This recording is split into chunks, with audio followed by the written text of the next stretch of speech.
Live from the THV 11 studio, the wildfire risk remains high this hour, and as the day continues, it will only become a greater threat. Meteorologist Nathan Scott explains the weather impact. Nathan, tell us more. Good afternoon, Jurnee.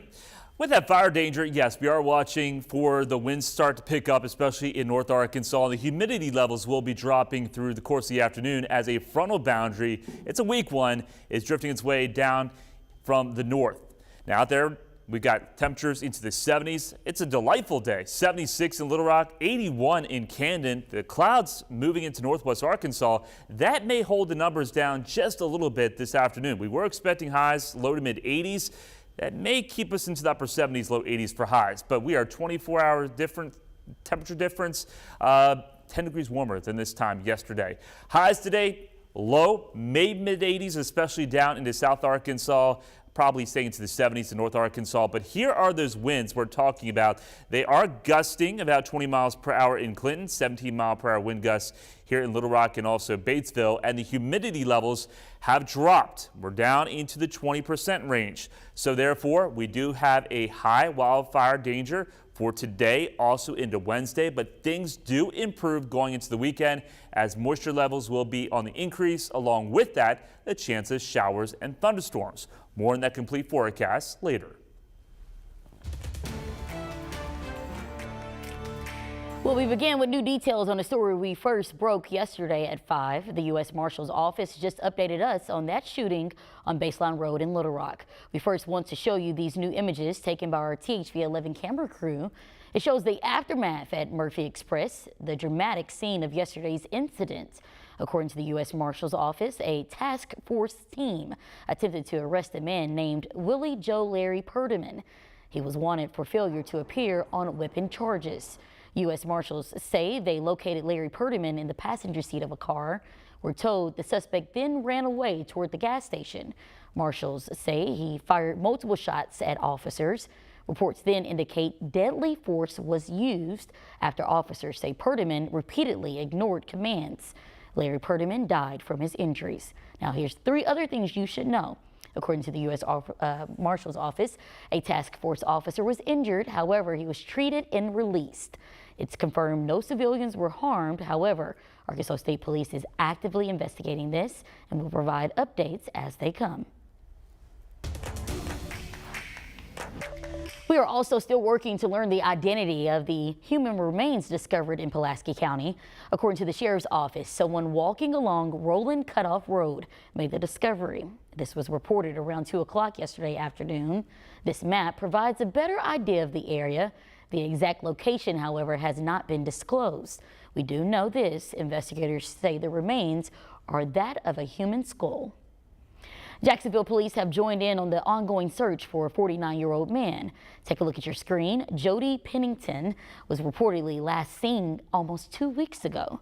His family says he is known for going camping for days on end, but it's been weeks now and their fears are starting to grow. To Jody, Bub, it doesn't matter where you are or what's going on. We love you. We are so worried about you. And just please, if you see this or somebody sees this, just let us know that you're okay and call us. We'll come get you or do whatever we need to do. Well, Jody is reported to be 6 foot tall, weighing around 200 pounds. He has a full sleeve tattoo on one arm and drives a red 1995 F-150 truck. If you see him or know where he could be, you should call police immediately. We have a better idea on the severity of a wildfire burning in southern Arkansas. These images in video caught on camera. It was captured at the Highland Industrial Park in East Camden. That's the site of several military weapons facilities. The Arkansas Forestry Commission says crews spent the overnight hours battling the fire. At last check, 1,200 acres have been burned. North Little Rock St. Joseph Center is still recovering from a massive fire last week. It happened in the midst of a statewide wildfire outbreak. The building's chapel was completely destroyed. Hope, however, remains alive in the restoration process. There are a few exceptions, but by and large, it's mostly water damage, and everything seems to be intact. And where places didn't have water damage, there's still beds made, linen stacked in the laundry room. I mean, it's just incredible. You wouldn't know there'd been a fire. Well, insurance adjusters will be on site today. This is a reminder, the fire risk is high and you should avoid burning at all costs. A federal trial is underway at this very moment to determine what happens next in the fight to build a casino in Polk County. If you recall, the group Cherokee Nation was awarded the final casino license. However, voters decided to strip that away in November with Amendment 104. This fight first began in 2018 when the legalization of casino gaming in 4 counties was initially approved. Then that, of course, was shot down following another round of lawsuits. The Racing Commission then reopened the application process in 2024 for gaming license in Polk County. It, however, was then given to Cherokee Nation, but of course, during the general election, Issue 2 passed, revoking the Polk County casino license in its entirety. That brings us to today, where that legal battle is back on public display.